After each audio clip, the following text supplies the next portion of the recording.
every successful person lays out a blueprint. In other words, every success leaves footprints. And I'm very excited about really exposing the mindsets, the habits, the strategies of successful people. And on today's episode, we have the one and only Cami Gore. Good afternoon, everyone. My name is Cami, and I am so excited and grateful to have the opportunity to speak to you all this afternoon. So I would like to begin by asking you all to join me in taking a deep breath. So please join me in inhaling through your nose and exhaling through your mouth. Great. So I'd like to open by asking you this question. What do you define as home? Is it where you reside? Is it where you come from? Is it where your family is? Is it a feeling? Perhaps a feeling of comfort? Oxford Dictionary defines home as the place where one lives permanently. I don't know about you, but I have never lived in one place permanently, nor do I intend to. With this, the word permanently in that definition becomes confusing, because as human beings, we are always in motion. We are never solely in one place. Going off of that, the dictionary definition of at home means a feeling of being relaxed and comfortable. So, do we need to be home in order to feel at home? Because if we need to be in one place permanently in order to feel relaxed and comfortable, well, that is virtually impossible. So if we go off of these definitions, we are left with two options. 1, get used to feeling uncomfortable, or 2, understand where your home is. Home is a permanent place, and the only thing permanent in your life that is there with you 24/7 is yourself. There is a quote by poet Ruby Kaur that states, "It was when I stopped searching for home within others and lifted the foundations of home within myself, I found there were no roots more intimate than those between a mind and body that have decided to be whole." Home is a permanent place that only you can provide, and it is found when the mind and body connect. Another idea that Kaur touches on in that statement is the common mistake of searching for home within others. It is impossible to establish comfortable and meaningful relationships with others until we have those within ourselves. So if home is found when the mind and body connect, how hard can that really be? Well, what prevents this connection the most is the mind shaming the body. All too often, we look in the mirror and we criticize our reflections. We are so quick to put ourselves down. We notice our imperfections first. I don't think I've ever heard one of my friends say, "I love my body." On the contrary, all too often, I hear others say, "I hate my body." I too am guilty of my mind denouncing my body. It wasn't until I got to college and started taking a course called Movement Integration that I truly understood how much our bodies do for us. There are over 600 muscles attached to the skeleton that get us through everyday life. What muscle do you think engages first for me to lift my arm in this motion? Try it yourself. Do you think it's your shoulder, your back, your wrist?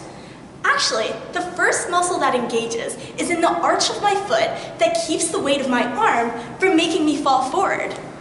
My point of this is that our body is constantly working for us in ways that we don't even realize. So why are we shaming our bodies for what it looks like? Instead, we should be complimenting them for every single thing that they do for us. All too often, what makes us think so poorly about our bodies and ourselves in general are the opinions of others. Last spring, I visited the Guggenheim Modern Art Museum in Bilbao. There was a piece titled White Bubble, created by artist Ernesto Nido. The piece was essentially a stretchy piece of white fabric morphed into an abstract sphere shape. The piece was interactive, and visitors were encouraged to enter through a small opening. The description of the piece translated that inside of the piece was made to make the outside world disappear. It was made to make visitors feel like they were going back inside the womb. When I went inside the piece, I felt just that. Everything around me was blank. I had absolutely nothing to influence my opinion except for myself. This is how we are born. We are born in isolation. Therefore, our opinions about ourselves must remain isolated as well. Author of Perks of Being a Wallflower, Stephen Chbosky wrote, "Things change and friends leave. Life doesn't stop for anybody. It is essentially toxic to rely on other people and objects for happiness. The thing in our lives that we have the most control over is ourselves.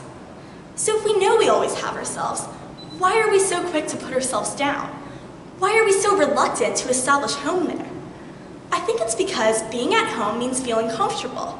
And if we're uncomfortable with ourselves, we don't believe we will be a good enough home. Why? Maybe we are afraid of being a broken home. There is a Japanese art called kintsukuroi, which translates into golden repair. When a bowl breaks, they do not throw it away. Instead, they use powdered gold to put the pieces back together, symbolizing that it is through our broken pieces that we are the most strong and the most beautiful. I would like for everyone to close their eyes.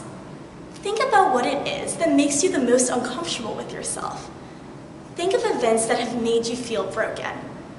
Think of insecurities that make you feel like you aren't good enough. Now picture these thoughts as physical cracks, either on or inside of your body. Now, picture powdered gold seeping into these cracks. The powdered gold is morphing together every broken piece of you. It is forgiving the damage of your insecurities. It is forgiving the toxicity of the worst thoughts about yourself. You are stronger through what you consider to be broken. You are mended. You are whole. Open your eyes. The kintsukuroi method symbolizes that breaking and mending are just part of life. No matter what, you are never unfixable. At the beginning of this presentation, I asked for everyone to take a deep breath. I recently read a Stud and Cox article that defines breathing as inhaling the outer world and exhaling our inner world. In order to put good energy forward, you must have good energy within yourself. With every breath, you are giving a piece of yourself to the world. You are enough. You have always been enough, and you will always be enough. In order to put good energy forward and have meaningful relationships, you need to start with yourself. So let's take one more breath together, envisioning our inhale as taking goodness from the outer world, and our exhale putting goodness from our inner world forward. Thank you so much.